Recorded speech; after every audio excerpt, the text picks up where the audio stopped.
Hello mga listeners! Bago kayo magsimulang makinig sa kwento, sana ay huwag ninyong skip ang mga ads.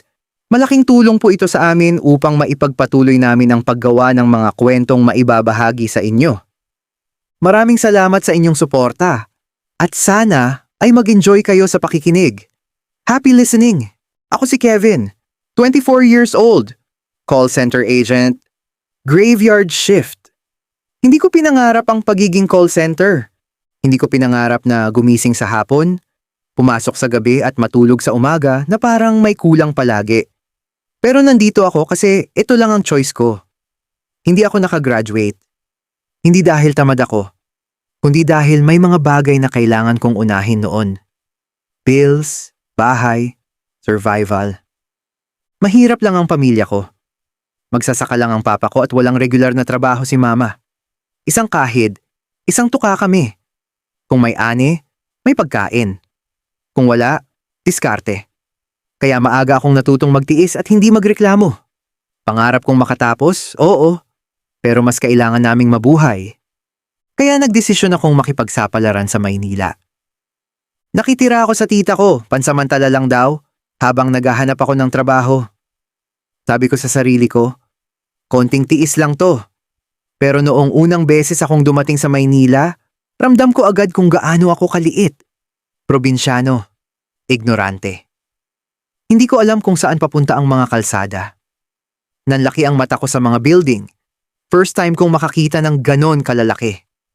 Pakiramdam ko, kahit mawala ako dito, walang makakapansin. Ang hindi ko inaasahan, may ibang tao palang makakapansin sa akin. Sa mga interview, sa jeep, sa mga kasabay kong aplikante, madalas kong marinig, "Ang gwapo mo. May lahi ka ba?" Hindi ko alam kung anong isasagot. Hindi naman ako sanay sa ganun. Sa probinsya, normal lang ako. Walang special. Pero dito, parang may halaga pala ang mukha ko. Nakakailang, pero minsan, nakakaangat din ng loob. Hanggang sa napadpad ako sa call center. Hindi ko rin pinangarap to, pero tinanggap ako. May training, may sahod, may pangpadala na ako sa bahay, saka medyo malaki ang sahod. Nakakatikim na ako ng masasarap na pagkain. Nakakabili ng kahit kunting mga bagay na gusto ko. Marami akong realizations nung pumasok ako sa call center. Hindi lang tungkol sa trabaho kundi tungkol sa sarili ko. Doon ko unang nakita kung gaano kaiba ang mga tao. Iba't ibang kwento, iba't ibang background, iba't ibang paraan ng pagmamahal. May mga taong lantad, may mga taong palaban, at may mga taong tulad ko, tahimik lang, nag-oobserba. Sa gitna ng ingay ng production, doon ako natutong makinig hindi lang sa iba kundi sa sarili ko. Unti-unti kong na-realize na may mga bagay pala akong matagal ko nang tinatanggi. Akala ko noon, normal lang na mas humanga ako sa kapwa ko lalaki. Akala ko respeto lang. Inggit lang. Pero habang tumatagal, mas nagiging malinaw na hindi lang pala paghanga ang nararamdaman ko. Nagkakagusto na din pala ako sa kapwa ko lalaki at nagkakaroon ako ng pagnanasa. Hindi ko ito ipinagsisigawan. Hindi dahil nahihiya ako, kundi dahil alam kong hindi lahat ng lugar ay ligtas. Sa call center, sanay ang mga tao sa jokes. Mabilis, minsan masakit, kadalasan walang preno. Isang maling tingin, isang maling salita, pwede ka nang maging topic. Ayokong maging chismis. Ayokong maging kwento sa pantry. Kaya kinimkim ko na lang. Saka pansinin din ako sa production floor dahil maraming nagsasabi na gwapo daw ako. Noong una nahihiya pa ako pero habang tumatagal parang naging advantage ko na rin siya sa trabaho. Madalas ako ang kinakausap ng mga bagong agents kapag may kailangan sila or mga tanong. May mga bading din at babae na nagkakagusto sa akin. Hindi ko maiwasan mailang minsan dahil hindi ako sanay sa atensyon pero tinanggap ko na lang. Mas lalo kong naramdaman ang pagkakagusto ko sa kapwa lalaki nang mailipat ako sa ibang team. Doon ko nakilala si Josh. Gwapo si Josh. Hindi yung tipong pilit, kundi yung natural na mapapatingin ka kahit ayaw mo. Maraming nagkakagusto sa kanya sa production. Famous din siya katulad ko. Kilala siya sa mukha, sa tindig, sa presensiya. Pero kilala rin siyang isnabero. Hindi siya nag-e-entertain ng mga may gusto sa kanya. Tahimik lang. Diretso magtrabaho. Walang pa-impress. Naging katabi ko siya sa station. Doon nagsimula lahat. Sa una, trabaho lang. Tanong-tanong kapag may hindi ako alam. Tahimik siyang tumulong, walang reklamo, walang yabang. Kapag may issue ako na hindi ko maintindihan, siya ang una kong tinatanungan. At palagi niyang alam ang sagot. Unti-unti, naging natural na ang pag-uusap namin. Hindi lang tungkol sa calls, kundi tungkol sa shift, sa pagod, sa buhay. Kapag walang calls, nagkwekwentuhan kami. Simpleng usapan lang, walang malalim, walang mali siya. Pero doon ako nagsimulang maging komportable. Doon ko naramdaman na safe akong maging ako, kahit hindi niya alam ang buong totoo na bakla ako. Hindi ko na malayan kung kailan lumalim. Bigla na lang, sabay na kaming mag-lunch, sabay mag-break. Kapag na-long call ako, hinihintay niya ako bago mag-uwian. Hindi niya kailangang gawin yon, pero ginagawa niya. At ako rin, kapag siya ang natagalan, hinihintay ko rin siya. Walang usapan. Walang paalala. Basta alam namin. Doon ako natakot. Kasi habang tumatagal, mas lalo ko siyang nakikilala. At habang mas nakikilala ko siya, mas lalo akong nahuhulog. Hindi biglaan. Hindi dramatic. Dahan-dahan. Parang pagod na shift na hindi mo na malayang umaga na pala. Napapansin ko na ang mga maliliit na bagay, kung paano siya tumahimik kapag pagod. Kung paano siya ngumiti kapag may na-achieve sa work. Kung paano niya ako tinatapik sa balikat kapag okay na ang lahat. Mga bagay na para sa iba, normal lang. Pero sa akin, may bigat. At doon ko na-realize kung gaano kadelikado ang pakiramdam na yun, hindi dahil masama siyang tao, kundi dahil wala akong karapatan. Hindi niya alam nagkakagusto ako sa kapwa ko lalaki. Hindi niya alam na may ganito akong nararamdaman. At kahit malaman niya, wala rin namang kasiguraduhan na may magbabago. Mas malamang, may mawawala. Ang pagkakaibigan namin, ang pagiging komportable, ang katahimikan. Kaya mas pinili kong manahimik. Ngumiti kapag kausap siya. Tumulong kapag kailangan niya. Makinig kapag nagkukwento siya. At itago ang lahat ng gusto kong sabihin. Kasi minsan, ang pagmamahal ay hindi pag-amin, kundi ang pagpiling manatili kahit masakit. Habang lalo ko siyang nakikilala, lalo akong nahuhulog sa kanya. At habang mas nahuhulog ako, mas malinaw na hindi ako pwedeng umamin. Isang araw, nagkasakit ako. Hindi simpleng pagod lang. 3 araw akong nilagnat. Mabigat ang katawan, masakit ang ulo, at parang ayaw gumana ng kahit anong parte ng katawan ko. Nakapagpaalam naman ako agad sa team leader ko. Approved ang sick leave. Kaya ginawa ko lang ang kaya kong gawin. Matulog at magpagaling. Halos hindi ko binuksan ang phone ko. Wala akong lakas para mag-scroll, mag-reply, o kahit magbasa ng notifications. Tahimik ang kwarto, tahimik ang mundo ko. Para akong nawala sandali. Hindi lang sa trabaho, kundi sa lahat. Noong pang-4 na araw medyo gumaan ang pakiramdam ko. Hindi pa okay pero kaya ko nang bumangon. Kinuha ko ang phone ko para tignan ang oras. Doon ko nakita. Puno ng missed calls. Isang pangalan lang ang paulit-ulit na nasa notification ko. Si Josh. Sa call log, halos hindi ko mabilang kung ilang beses siyang tumawag. Sa messenger, mahigit 100 messages. Unti-unti ko binabasa at binuksan ang chat. Hoy, kamusta ka na? Sabi niya. Sabi ni TL, meron kang sakit. Magaling ka na ba? Mate-terminate ka na kapag hindi ka pa pumasok. Kevin, wala na. May umupo na sa station mo. Hindi na tayo magkatabi. May halong biro ang mga message niya pero habang pababa ng pababa ang scroll ko, mas nagiging seryoso ang tono niya. Mag-update ka naman. I am so worried about you. San ba yung bahay mo? At pupuntahan kita dyan. You are making me worried. Okay ka naman, Kevin? Kailan ka ba papasok? Please mag-reply ka naman. Namimiss na kita. Hindi ako mapakali. Hindi ko alam kung okay ka ba or hindi. Buhay ka pa ba? 4 days ka nang wala. Hindi ka sumasagot sa mga tawag at text ko. Sabihin mo lang kung okay ka na. Please. Napahinto ako sa pag-scroll. Hindi ko alam kung bakit biglang uminit ang mata ko. Hindi naman ako sanay na may naghahanap sa akin ng ganito. Sa probinsya, sanay ako na tahimik lang. Sa buhay ko, bihira ang may nag-aalala kapag bigla akong nawala. Pero siya, hinahanap niya ako. Paulit-ulit. Walang sawang nag-message kahit hindi ako sumasagot. May parte sa akin na natuwa. May parte sa akin na natakot. Kasi sa simpleng concern niya, parang may pinto na bahagyang bumukas.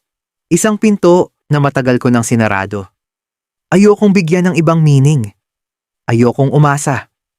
Pero ang hirap pigilan ng puso kapag may taong malinaw na nag-aalala sa'yo. Nag-reply ako sa kanya, pero maikli lang. Sorry, ngayon pa lang ako nagka-energy na magbukas ng phone. Okay naman na ako kahit papaano. Reply ko sa kanya. Halos ilang segundo lang, nag-vibrate ulit ang phone ko tapos nakita ko yung name niya na tumatawag at sinagot ko agad. Kamusta ka na? Okay na ba pakiramdam mo? Pinag-alala mo ko. Sabi niya. Ramdam ko yung concern sa boses niya. Hindi pilit, hindi pa biro. Totoo. At doon ako kinabahan. Kasi iba yung kaba kapag alam mong may taong may pakialam sa'yo ng ganito. Okay naman na ako, kaya ko nang pumasok next week. Sagot ko. Pa-open nga yan cam ng cellphone mo. Gusto kita makita. Sabi niya. Naka-off kasi yung camera ko. Audio call lang kami. Hindi ako handa. Hindi ako sigurado kung gusto kong makita niya akong ganito. Maputla, payat, halatang kakagaling lang sa sakit. Pero mas malakas yung boses niya kaysa sa takot ko. Sinunod ko ang utos niya at nag-open ako ng kamera at humarap ako sa kanya. Hindi siya agad nagsalita. Tinitingnan lang niya ako. Diretso. Tahimik. Parang sinusuri kung totoo bang okay na ako. Parang sinisigurado kung buhay nga ba talaga ako. Pumayat ka. Hindi ka mukhang okay. Sabi niya. Napangiti ako ng pilit. Okay na ako, nakakabangon na nga eh. Sagot ko. Pero hindi siya ngumiti. Mas lalo lang niya akong tinitigan. Parang may gusto siyang sabihin pero pinipigilan niya. Parang may tanong na hindi niya maitanong. At ako, hindi ko rin alam kung ano ang dapat kong maramdaman. Kilig ba, lungkot, o takot. Next time, kahit isang message lang. Mag-message ka sa akin. Sabihin mo lang na okay ka. Hindi ko alam ang gagawin ko eh. Hindi ako mapakali. Hindi ko naman alam kung saan ka pupuntahan. Sabi niya. May kung anong kumurot sa dibdib ko.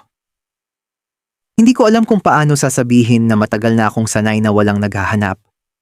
Nasanay ako na kung mawala ako sandali, walang makakapansin. Pero heto siya. Ka-team ko lang dapat, kaibigan lang dapat pero parang may karapatan siyang mag-alala. Opo, sorry. Sagot ko. Kumain ka na ba? Tanong niya. Hindi pa. Baka mamaya na. Sagot ko. I-send mo nga yung address mo sa akin. Sabi niya. Bakit? Nagtatakang tanong ko. Malamang pupuntahan kita. Magluluto ako ng pagkain mo. Sabi niya. Parang may humampas sa dibdib ko. Hindi malakas na hampas pero sapat para mawalan ako ng sagot ko. Hindi ko alam ang sasabihin ko. Naku, wag na. Nakakahiya naman. Sagot ko. Bakit sobrang concern mo sa akin, Josh? Baka umasa ako. Baka umasa ako na nararamdaman mo rin ang nararamdaman ko. Sige na please. Pasend ang address mo at pupuntahan kita ngayon.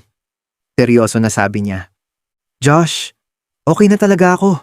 Mahina akong sabi. Kevin, hindi mo kailangang maging okay palagi. Hayaan mo naman akong mag-alala. Sabi niya. Napahawak ako sa phone. Bigla akong kinabahan. Hindi dahil ayaw ko kundi dahil gusto ko ng sobra. Hindi ako sanay na may gumagawa nito para sa akin.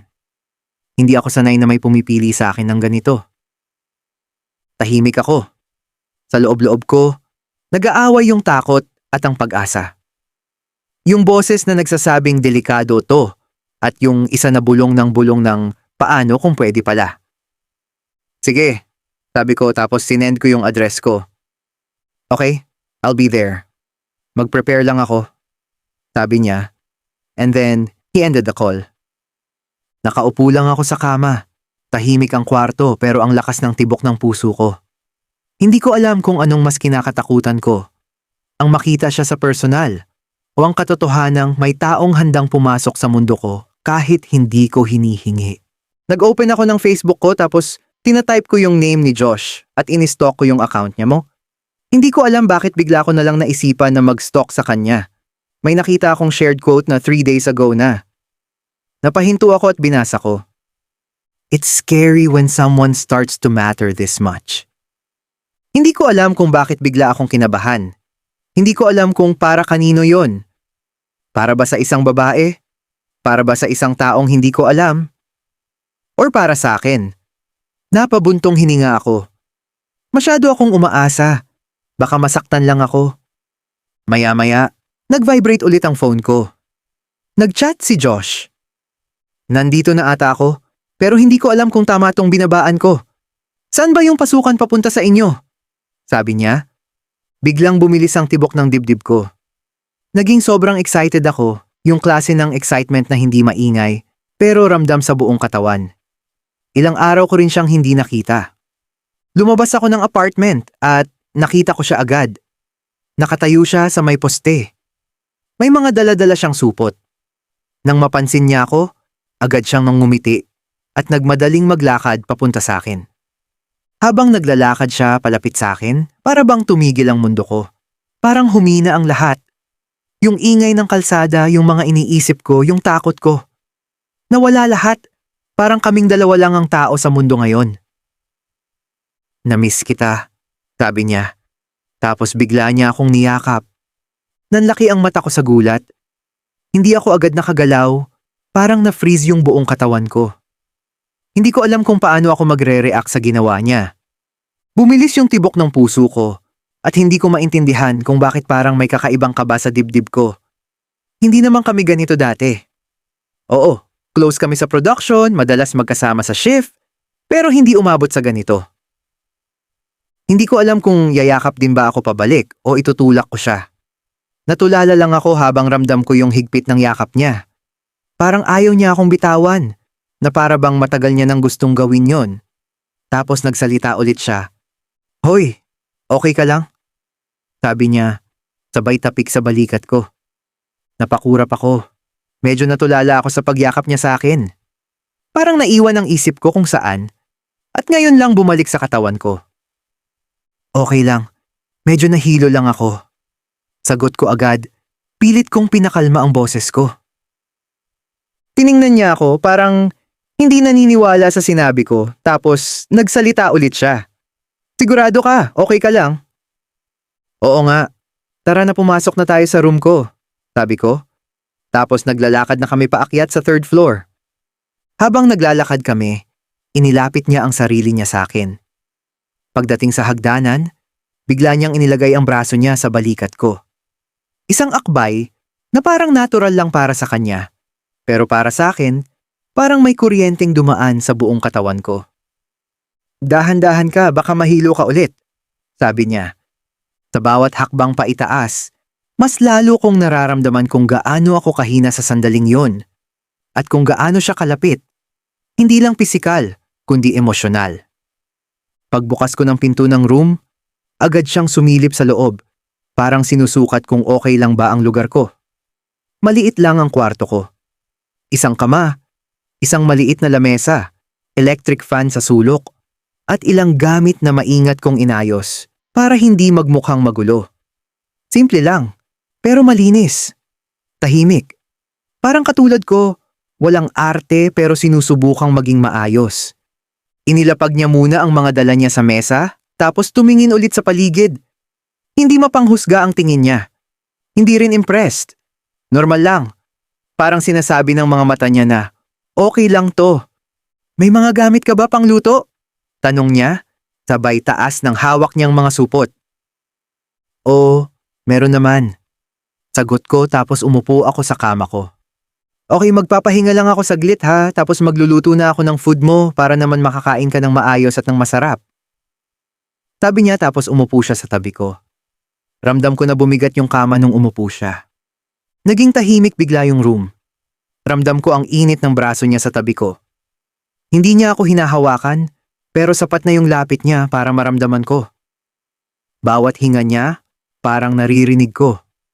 Hindi ko alam kung ano ang iniisip niya. Ako, sobra na ang iniisip ko.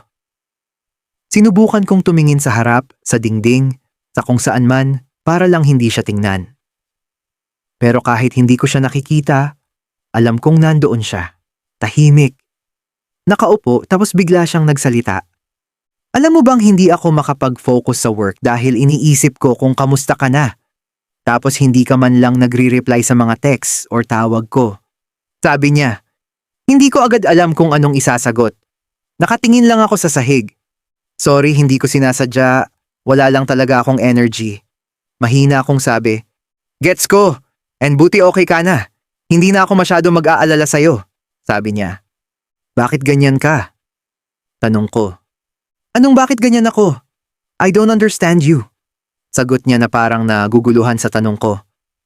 What I mean is, bakit sobra ka nag-e-effort sa akin? Bakit pinuntahan mo pa ako dito para ipagluto ako? Bakit sobra ka nag-aalala sa akin? Sabi ko. Hindi agad siya sumagot.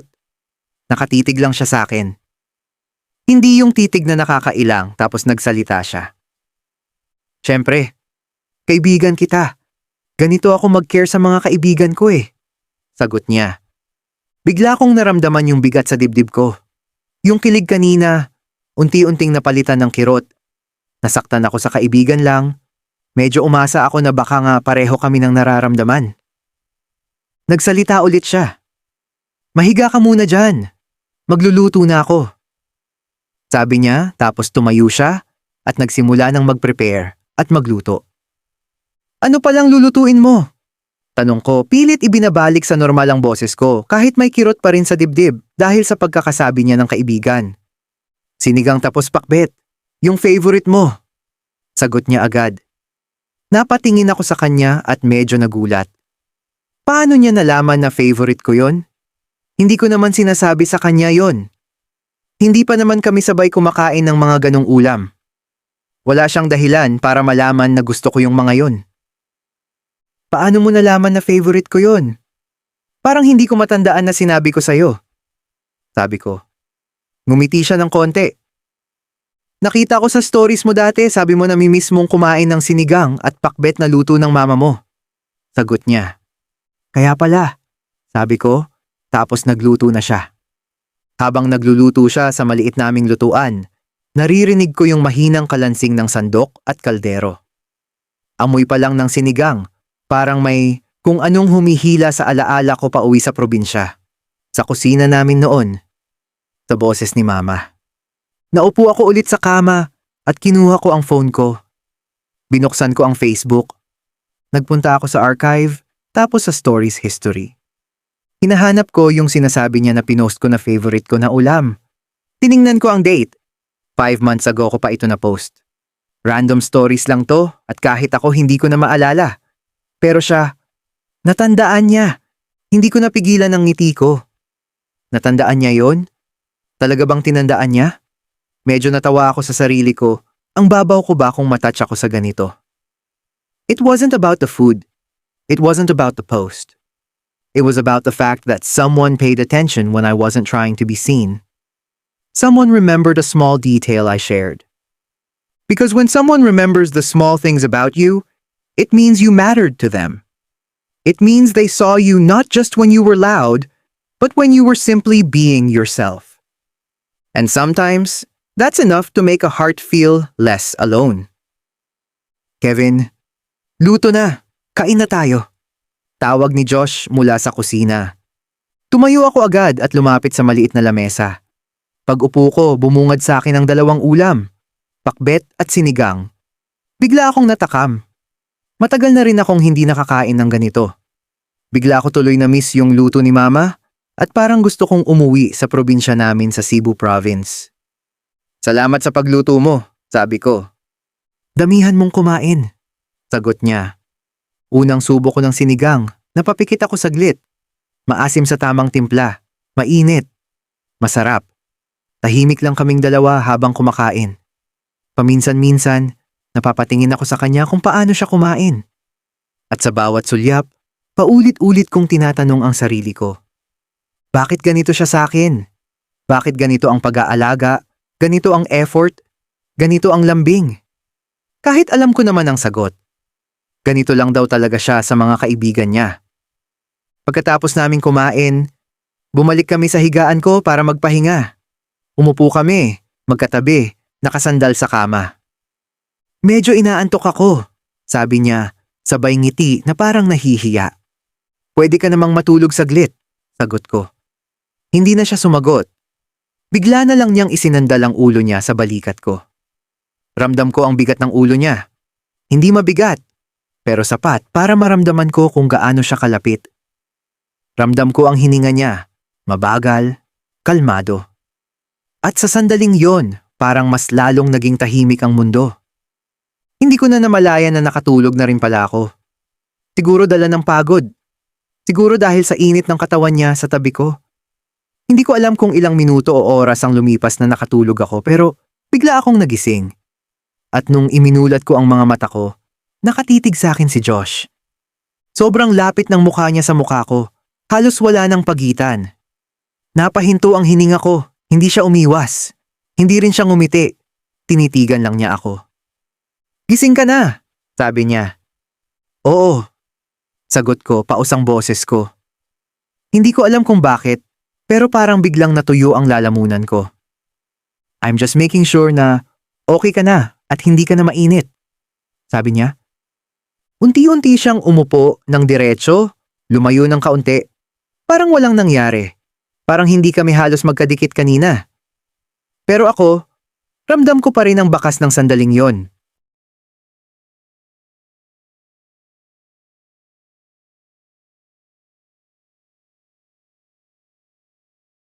Habang nagtitake ako ng calls, medyo naninibago pa rin ako. Isang linggo rin akong nawala sa floor kaya parang kailangan ko ulit i-condition yung sarili ko. Pero habang tumatagal, bumabalik din yung dating lakas ko. Ganun talaga sa call center. Nawala ka lang ng ilang araw, parang ang dami mo nang na-miss. Habang kausap ko yung customer, may napansin akong newbie na nakatayo sa likod ko. Parang nahihiya akong lalapit ba o hindi. Tinitigan ko siya saglit, tapos sininyasan ko na sandali lang dahil nasa call pa ako. Pwede ba ako makinig ng call mo? Tanong niya sa akin. Sure, pero hindi ako masyadong magaling ah. Sabi ko habang ina-adjust ko yung headset ko para i-connect sa headset niya. Tumayo siya sa likod ko. Tapos medyo yumuko para marinig niya yung call sa kabilang headset. Amoy ko pa yung pabango niya. Parang bagong ligo lang. Tapos napansin ko din na gwapo din siya. At malakas ang dating. Hindi ko siya masyadong pinansin nung una. Focus lang ako sa call. Pero habang tumatagal, napapansin ko na parang nakatitig siya sa akin. Hindi lang sa monitor. Pagkatapos ng call, tinanggal ko saglit yung headset ko at humarap sa kanya. Ayos lang? Naiintindihan mo naman? Tanong ko. Oo, ang galing mo mag-call. Sagot niya. Hindi naman, bago lang din ako dito, sabi ko. Habang naghihintay kami ng susunod na papasok na call, napansin kong wala pa ring pumapasok sa queue. Mukhang avail ang buong team, kaya medyo relax lang yung paligid. Tahimik ang production, maririnig mo lang yung mahinang usapan ng ibang agents at tunog ng keyboard. Dahil wala namang ginagawa, nagkwentuhan na lang kaming dalawa. Madaldal din pala siya, hindi katulad ng ibang newbie na sobrang tahimik. Ang dali niyang kausap, parang matagal na kaming magkakilala kahit ngayon lang kami nagkaharap ng ganito. Doon ko nalaman na Larkin pala ang pangalan niya. 2 years na rin siya sa call center, pero second company pa lang niya ito. Galing daw siya sa ibang account sa dati niyang work, kaya medyo nangangapa pa siya sa process dito. Ilang oras na rin kaming naka-avail, pero wala pa ring pumapasok na call. Kaya nag-stretch ako saglit, tapos tumingin sa oras. Tapos nag-punch ako ng break sa Avaya ko para mag-take ng first break. Mag-break muna ako, sabi ko kay Larkin. Tumango siya, Tapos parang nag-hesitate ng konti bago nagsalita. Okay lang ba? Makisabay ako? Sabi niya. Napatingin ako sa kanya. Makisabay ng break? Tanong ko. Oo, wala rin namang ginagawa.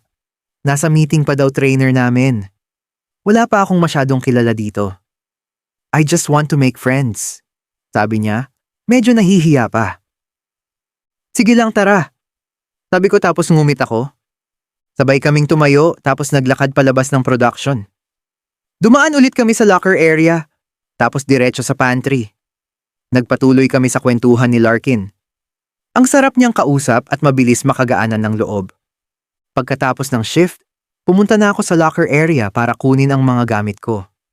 Medyo pagod na rin ako sa buong araw kahit hindi gaanong toxic ang calls dahil sobrang avail. Nakakapagod pa rin. Sabay sana kaming uuwi ni Josh, gaya ng madalas naming gawin, pero na-long call siya sa dulo ng shift. Kaya nauna na akong lumabas ng production tapos umupo muna ako sa gilid ng locker area habang hinihintay siya. Tahimik lang doon, konti na lang yung tao. Yung iba nakauwi na, yung iba nag-aayos pa ng gamit. Tumingin ako sa oras, halos 1 oras na akong naghihintay. Maya-maya, nakita ko si Josh na papalapit. Mabagal yung lakad niya, halatang pagod. Hindi siya nagsalita agad. Umupo lang siya sa tabi ko sa gilid ng locker, tapos yumuko saglit na parang nag-iisip. Napansin ko agad na parang may kakaiba sa mood niya. Ano yung call mo? Ang tagal mo ah. Tanong ko, pero hindi niya ako sinagot. Ang sweet ninyo ng newbie kanina ah. Sabi niya. Ha? Anong sinasabi mo? Tanong ko. Medyo naguguluhan ako sa sinasabi niya. Hindi siya tumingin sa akin. Yung newbie, kanina sa production, lagi siyang nasa likod mo. Tapos sabay pa kayo nag-break. Sabi niya. Natawa ako, tapos nagsalita. Malamang, nakikinig siya ng call ko. Sabi ko. Tapos sabay pa kayo nag-break? Sabi niya, tapos tinignan niya ako. Hindi ko alam kung bakit pero halatang naiinis siya. Doon ako medyo natahimik. Hindi ko alam kung bakit pero halatang may inis sa mukha niya. Hindi siya nakangiti, hindi rin siya nagbibiro. Parang may gusto siyang iparating pero hindi niya masabi ng diretso. Hindi ko alam kung paano ako magre-react. Ang weird ng pakiramdam. I don't know why he's acting like this. Nagseselos ba siya? Ewan ko pero habang tinitingnan ko siya, pakiramdam ko may kakaibang kilig sa dibdib ko. Parang gusto kong asarin siya pero natatakot din akong baka totoo nga na naiinis siya. Ano bang meron? Bakit parang galit ka? Tanong ko, medyo natatawa pa ako. Umiwas siya ng tingin, tapos napabuntong hininga. Wala, saka hindi ako galit. Sabi niya. Bakit parang gusto mo akong awayin? Tanong ko. Medyo may pang-aasar sa tono ng boses ko. Wala, sagot niya. Napataas kilay na lang ko. Selos ka ba? Pabiro kong sabi. Bigla siyang napatingin sa akin. Yung tipong hindi siya nakangiti pero hindi rin galit. Saglit kaming nagkatitigan. Tahimik lang, hindi ko alam kung bakit, pero pakiramdam ko umiinit yung mukha ko habang nakatingin siya sa akin. Parang may sasabihin siya, pero pinipigilan niya. Why should I? Mas hamak na gwapo pa ako dun. Tara na nga. Sagot niya, tapos tumayo na siya. Naglakad kami palabas ng locker area, pero ramdam ko pa rin yung bigat ng katahimikan sa pagitan namin. At habang naglalakad kami, hindi ko maiwasang isipin kung nagseselos nga siya. Bakit parang kinikilig ako? Ito na naman, umaasa na naman ako sa mga actions niya. Hindi ko alam kung bakit ganito ako pagdating sa kanya. Isang tingin lang niya, isang kakaibang tono ng boses, isang simpleng tanong. Ang dami ko nang naiisip, ang bilis kong magbigay ng meaning sa mga bagay na baka para sa kanya, normal lang naman. Habang naglalakad kami palabas ng building, tahimik lang kaming dalawa. Naririnig ko lang yung ingay ng kalsada sa labas at yung tunog ng mga sasakyan na dumadaan. Pero sa loob ng ulo ko, ang gulo. iniisip ko pa rin yung sinabi niya. Yung paraan ng pagtitig niya. Yung tono ng boses niya. Lumipas ang 2 linggo, na-endorse na sa production ng mga newbie at na-distribute na sila sa kanya-kanilang team leader. Nagkataon na si Larkin, napunta sa team namin. Noong araw na inaayos yung seating arrangement, pinatabi siya ng TL namin sa akin para mag-guide ko daw si Larkin. Dahil doon, pinalipat ng upuan si Josh sa kabilang row. Noong una akala ko okay lang, normal lang naman yun sa production. Madalas talaga may nililipat kapag may bagong agent.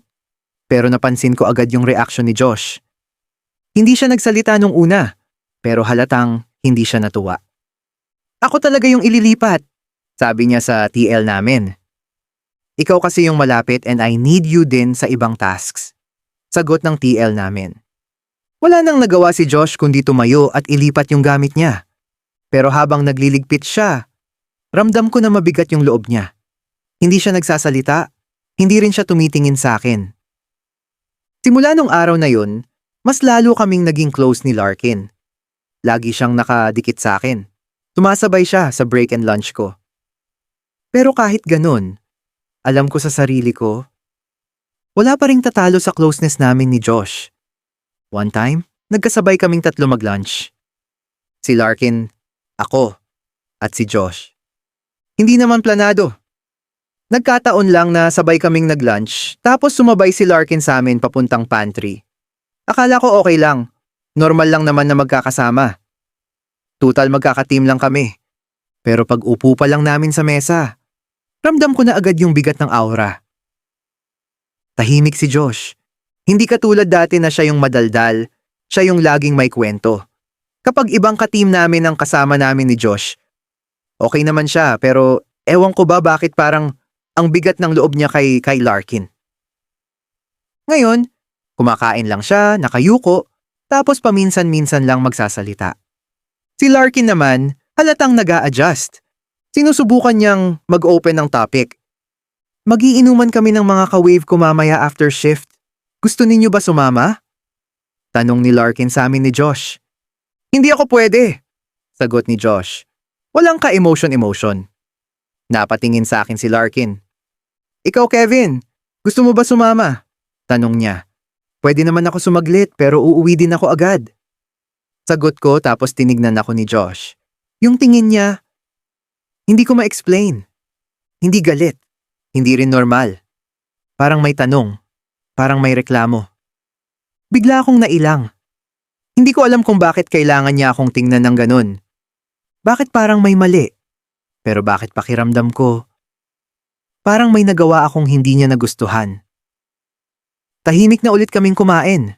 Si Larkin, mukhang hindi rin alam kung anong nangyayari. Ako naman, hindi na makapag-focus sa pagkain. Sa loob ng isip ko, iisa lang yung paulit-ulit. Ito na naman, ganito na naman siya. At ako naman, ganito na naman ako. Hindi ko alam kung bakit, pero sa tuwing ganyan siya tumingin sa akin, pakiramdam ko may karapatan siyang magalit. Kahit wala naman talaga. Pagkatapos naming kumain, tumayo na kami para bumalik sa production. Habang naglalakad kami sa hallway, si Larkin medyo nauuna sa amin. Talaga bang pupunta ka? Tanong ni Josh.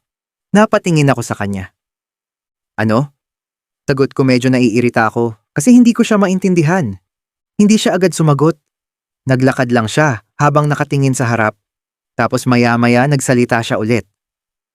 Sa inuman, hindi ka naman umiinom dati. Sabi niya. Paminsan-minsan lang naman. Sagot ko. Sus, sasama ka lang kasi nandun si Larkin eh. Sabi niya. Halatang iritado talaga siya. Bakit ano bang issue sa'yo?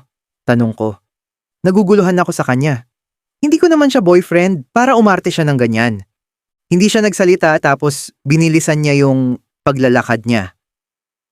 Habang nakatingin ako sa likod niya, isang bagay lang yung malinaw sa isip ko. Hindi ko alam kung bakit, pero parang ayaw niya talaga kay Larkin.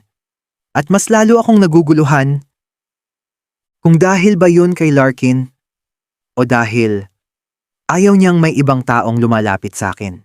Pagkatapos ng shift, dumiretso na kami ni Larkin sa Chilltop sa Cubao. Nandoon na rin yung iba niyang ka-wave. Nagsi-celebrate kasi sila dahil lahat sila na-endorse na sa production. Parang simpleng victory party lang pagkatapos ng nesting. Kahit naiinis pa rin ako kay Josh, nagpaalam naman ako sa kanya bago kami umalis. Pero deadma lang siya. Hindi man lang tumingin. Hindi man lang nagsabi ng ingat. Napairap na lang ako sa sarili ko. Bahala siya. Sumabay na lang ako kay Larkin palabas. Pagdating namin sa Chilltop, medyo marami na ring tao sa table. Hindi lang pala ako yung invited niya. May ibang agents din galing sa iba't ibang team. Nandun din yung trainer nila. Pati isang team leader. Nakilala ko sa kabilang account. Maingay, masaya, puro tawanan. May beer sa gitna, may pulutan, may nagvi-video, may nagse-selfie. Ramdam mo talaga na masaya sila dahil tapos na yung nesting. Umupo ako sa tabi ni Larkin, tapos inabutan agad ako ng baso. "Oh, welcome sa team!" Sabi nung isang agent tapos nagpalakpakan ng lahat. "Yun ba yung sinasabi mong magaling mag-call?" Sabi nung isang ka-wave ni Larkin. "Oo, siya nga," sagot ni Larkin. Napatawa na lang ako. "Hindi naman," sagot ko. Biglang may sumingit na nagsalita. "Alam mo kuya, maraming may crush sa'yo sa mga ka-team ko." Sabi nung isang agent na medyo bata pa tapos nagtawanan silang lahat. Natawa na lang din ako. "Totoo yan, kanina nga pinag-uusapan kanila. Ang lakas daw ng dating mo at pogi." Sabi nung trainer nila tapos naghiyawan sila.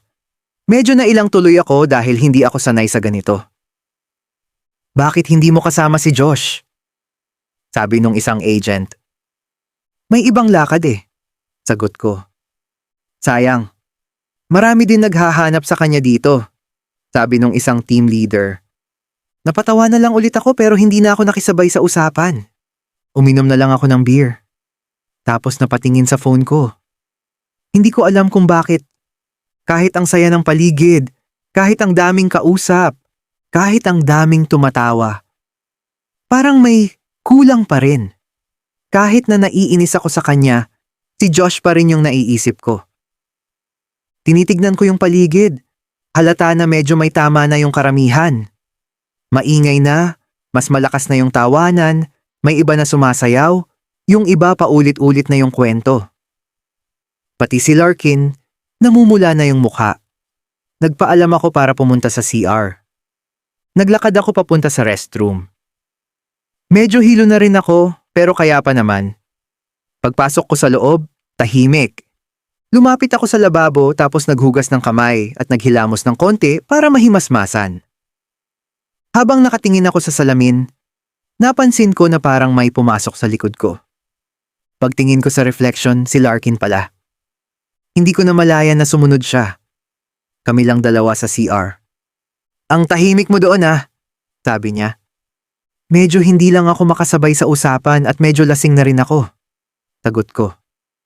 "Iniisip mo ba si Josh? Hayaan mo na yun." "Nandito naman ako," sabi niya. Napatingin ako sa kanya, tapos lumapit siya sa akin, halatang may tama na rin siya ng alak. Bigla niya akong hinila palapit sa kanya. Nagulat ako sa bilis ng nangyari. Hindi ko alam kung anong gagawin ko pero bago pa ako makaiwas, naramdaman ko na lang na hinalikan niya ako. Nanigas ako sa una. Parang tumigil yung mundo ko ng ilang segundo. Pero hindi ko maintindihan kung bakit biglang uminit yung katawan ko. Parang may kung anong sumipa sa dibdib ko tapos gumanti ako ng halik. Nung naghiwalay yung mga labi namin, napahinga ako ng malalim. Doon ko lang ulit naramdaman yung paligid. Tumingin ako sa salamin. At doon ako biglang natigilan. May tao sa likod namin. Nakatayo lang. Hindi gumagalaw. Si Josh. Nakatitig sa amin. Sa reflection ng salamin, kitang-kita ko yung mukha niya. Nanlilisik yung mga mata niya tapos lumabas kaagad siya sa CR. Hindi na ako nagdalawang isip. Agad akong lumabas ng CR para sundan siya. Paglabas ko, wala na siya sa loob ng bar. Napamura ako sa sarili ko. Tapos mabilis akong naglakad palabas ng Chilltop. Pagdating ko sa labas, nakita ko siya sa kabilang side ng kalsada. Naglalakad siya ng mabilis. Diretso lang, hindi lumilingon. Josh! Sigaw ko pero hindi siya tumigil. Mas binilisan ko yung lakad ko, halos tumakbo na ako para maabutan siya. Buti na lang nag-red light yung stoplight sa may tawiran, kaya napahinto siya kasama ng ibang tao. Doon ko siya naabutan. Hinawakan ko yung braso niya. Josh, sandali lang naman, sabi ko. Hindi siya agad tumingin. Nakatingin lang siya sa harap. Halatang pinipigilan niya yung galit. Mali yung nakita mo. Walang mali siya yon, sabi ko agad. Napatawa siya ng konti, pero walang saya. Mali? Anong mali doon? Sabi niya pero mahina lang ang boses niya. Lasing si Larkin. Bigla na lang niya akong hinalikan. Sabi ko. Hindi mo gusto? Kaya pala gumanti ka din ng halik sa kanya. Nakita ko. Hindi ako bulag, sabi niya. Natamimi ako. Hindi ako agad nakasagot. Tumunog yung timer ng stoplight, pero hindi pa rin kami gumagalaw kahit naglalakad na yung ibang tao sa paligid. Josh, pakinggan mo muna ako, sabi ko. Ano pang sasabihin mo? Sagot niya. Halatang galit at naiinis yung boses niya. Doon na rin ako nainis. Hindi ko na napigilan sarili ko. Bakit ba ganyan ka? Bakit kung umarte ka parang boyfriend kita? Hindi kita maintindihan. Galit ka kapag may kasama akong iba. Naiinis ka kapag may lumalapit sa akin. Tapos ngayon ganyan ka umasta. Ang gulo-gulo mo, Josh. Palagi mo na lang akong binibigyan ng iniisip dahil sa mga aksyon mo. Sabi ko. Bigla siyang natahimik. Tinitignan lang niya ako. Matagal. Tapos huminga siya ng malalim. Lumapit siya ng konti sa akin tapos nagsalita siya. Oo. Naiinis ako kapag may lumalapit sa'yo. Naiinis ako kapag hindi tayo sabay. Naiinis ako kapag mas close ka sa iba. Kasi, sanay ako na ako yung kasama mo at ikaw ang kasama ko. At ayoko yung pakiramdam na parang ang dali mo akong palitan. Huminga siya ng malalim tapos nagsalita ulit siya. Halatang hirap na siyang pigilan yung gusto niyang sabihin. Sorry Sorry kung nagiging selfish ako. Ayoko lang na may ibang lumalapit sa'yo. Lalo na yung Larkin na yon. Obvious naman na trip ka nung kumag na yon. Ayaw kong may lumalapit sa'yo na iba kasi gusto kita. Mahal kita. At nasasaktan ako. Kapag meron kang nagiging close na iba maliban sa akin. Sabi niya. Parang biglang tumahimik yung buong paligid. Hindi ko marinig yung busina, hindi ko marinig yung mga tao sa kalsada. Parang kaming dalawa lang yung nandun sa gitna ng tawiran. Nanigas ako sa kinatatayuan ko. Hindi ako makapagsalita. Hindi ako makagalaw. Lahat ng iniisip ko dati. Lahat ng hinala ko. Lahat ng pag-asa ko. Biglang naging totoo. Ngayon ako naman yung hindi makatingin sa kanya. Hindi dahil ayoko, kundi dahil hindi ko alam kung anong gagawin ko sa nararamdaman ko. Ang tagal kong hinintay na marinig yon. Ang tagal kong inisip kung may meaning ba yung mga ginagawa niya. Ang tagal kong umaasa. Pero ngayong sinabi na niya, parang mas lalo akong natakot. Nagsalita ulit siya. Matagal na kitang gusto, Kevin. Hindi ko lang sinasabi kasi ayokong masira yung meron tayo. Kaya kanina, nung nakita ko kayo, hindi ko kinaya. Nasaktan ako. Sabi niya. Lumapit ako sa kanya. Magkaharap kami, sobrang lapit na. Pareho kaming hingal na hingal. Na parang galing sa takbuhan kahit nakatayo lang naman kami. Tinitigan ko siya sa mata. Ngayon ako naman yung kinakabahan. Hinawakan ko yung kwelyo ng jacket niya at hinila ko siya palapit. At hinalikan ko siya. Naramdaman ko na gumanti siya ng halik. Mas mahigpit. Mas sigurado. Parang lahat ng hindi namin nasabi sa isa't isa, nandun sa sandaling yon. Paghiwalay ng mga labi namin, pareho kaming napahinga ng malalim. Nakatingin lang siya sa akin, parang hindi pa rin makapaniwala. Anong ibig sabihin nun? Mahina niyang tanong. Napangiti ako pero ramdam ko pa rin yung kaba sa dibdib ko. Matagal na rin kitang gusto. Matagal na bago pa dumating si Larkin. Akala ko ako lang yung may nararamdaman. Akala ko umaasa lang ako sa wala. Bigla siyang napatawa ng mahina tapos may mga luhang lumabas sa mata niya. "Tanga ka, Kevin," sabi niya. "Tanga ka din, Josh," sagot ko. After namin magkaaminan ng nararamdaman, hindi na kami naghiwalay pa nung gabing yon. Pareho kaming punong-puno ng emosyon. Parang ang tagal naming pinigilan lahat. Kaya nung finally naging honest na kami sa isa't isa, doon namin nilabas lahat ng nararamdaman namin. Nag-check-in kami sa hotel at nagbembangan kami ng sobra. Simula nung gabing yon, naging kami na. Hindi na best friend lang. Hindi na magka-team lang. Magjowa na talaga. Hindi naging madali sa umpisa. Pareho kaming naninibago, lalo na sa work. Kailangan namin mag-ingat, lalo na sa production dahil ayaw namin maging issue sa team. Pero kahit patago sa una, ramdam namin na mas naging okay kami sa isa't isa. Mas kampante, mas totoo, mas masaya. Si Larkin, napansin kong umiwas na rin sa akin pagkatapos nun. Nalaman niya kasi kay Josh na kami na. Diretsahan daw sinabi ni Josh sa kanya na boyfriend niya ako at tigilan na ako sa paglalandi. Medyo naawa ako kay Larkin kasi alam ko naman na wala siyang masamang intensyon. Naging mabait din naman siya sa akin. Pero alam ko rin na kailangan ko nang umiwas. Hindi na pwedeng tulad ng dati. May boyfriend na ako at si Josh yun. Habang tumatagal, mas lalo kaming naging close. Mas nakilala namin yung isa't isa, hindi lang sa production, kundi pati sa labas ng trabaho. Dumating yung time na napag-usapan namin na gusto na naming magsama sa iisang bahay. Pareho naman kaming pagod sa biyahe, pareho kaming night shift, at halos araw-araw naman kaming magkasama. Kaya nagdesisyon kami na lumipat sa mas malaking apartment na magkasama. Doon na nagsimula yung totoong pagsasama namin. Hindi puro saya. Marami rin kaming pinagdaanan. May mga away dahil sa selos. May mga tampuhan dahil sa pagod sa trabaho. May mga gabi na pareho kaming tahimik dahil pareho kaming stressed sa calls, sa metrics, sa schedule. Pero kahit ganun, hindi namin iniwan yung isa't isa. Si Josh, lalo pang naging seryoso sa work. Nag-focus siya sa performance niya hanggang sa napansin siya ng management. After ilang buwan, na-promote siya bilang team leader. Hindi nagtagal ako naman yung na-promote sa workforce. Mas mabigat yung responsibility, pero mas naging stable yung schedule ko. Simula nun, mas naging maayos yung buhay namin. Pareho na kaming may posisyon. Pareho na kaming may pangarap. At pareho na kaming may plano para sa future. Minsan naiisip ko, kung hindi ako nilagnat noon, kung hindi ako napunta sa pantry, kung hindi nagselos si Josh, kung hindi ko siya hinabol sa stoplight, baka hanggang ngayon, best friend lang kami or wala na siya sa buhay ko. Pero sa lahat ng nangyari, isa lang yung sigurado ako. Sa dami ng pinagdaanan namin, si Josh pa rin yung taong pinili ko.